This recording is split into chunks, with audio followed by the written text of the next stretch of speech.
এবার উত্তরবঙ্গের ছবি আপনাদের সামনে রাখবো। প্রবল বৃষ্টিতে বিপর্যস্ত উত্তরবঙ্গ, তিস্তার জলে ভেসে গেছে 10 নম্বর জাতীয় সড়ক। সিকিমের সঙ্গে পশ্চিমবঙ্গের যোগাযোগ কার্যত বিচ্ছিন্ন হয়ে গেছে। ফলে কতটা খারাপ অবস্থার মধ্যে দিয়ে এই মুহূর্তে উত্তরবঙ্গ যাচ্ছে জানবো, কথা বলবো আমাদের প্রতিনিধি সনদ ঝার সঙ্গে টেলিফোনে। সনদ,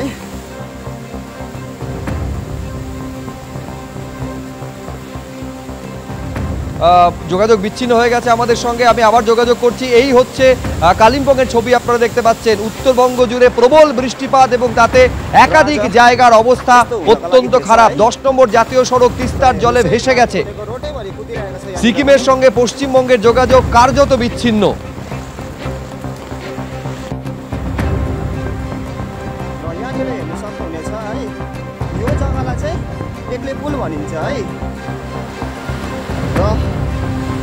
যোগাযোগ করতে পেরেছি সনদ ঝার সঙ্গে। সনদ, কি অবস্থা এখন উত্তরবঙ্গের? बाटो चाहिँ यस्तो छ है, जहाँनिर वान वे थियो त्यही जग्गा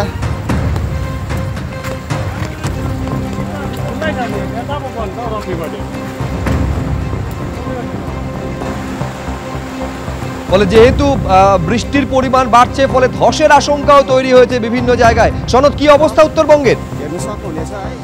দেখো, বেশ কয়েকদিন ধরে টানা বৃষ্টি চলছে।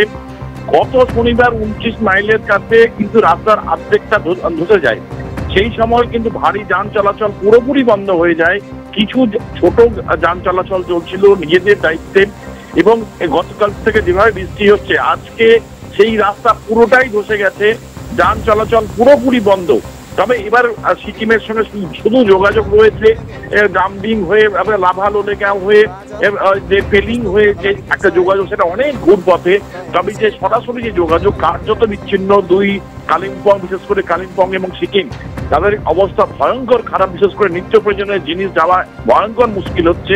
এবং একটা যেটা জিনিস, গত বছর 39 দিন রাস্তা বন্ধ ছিল এই 10 জাতীয় সড়ক, এখন এই বছর 23 দিন হয়ে গেছে। আজকে যেভাবে বন্ধ হলো সেটা অনির্দিষ্টকালের জন্য কার্যত বন্ধ হয়ে গেছে। ধন্যবাদ।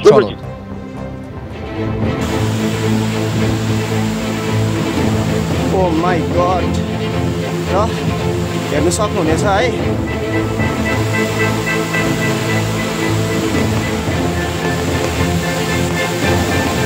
रोडमा पानी कुदेको है।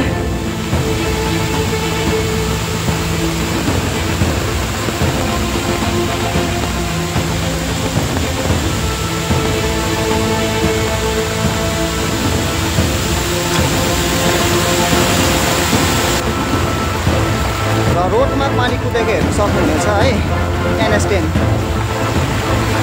अनि यो चाहिँ पानी धारा हो नि त है।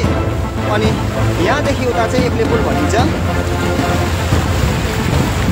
र यस्तो छ है, रोडभरि नै पानी आइरहेको छ र यो पानी चाहिँ एकदमै माथिदेखि नै बगेर आएको।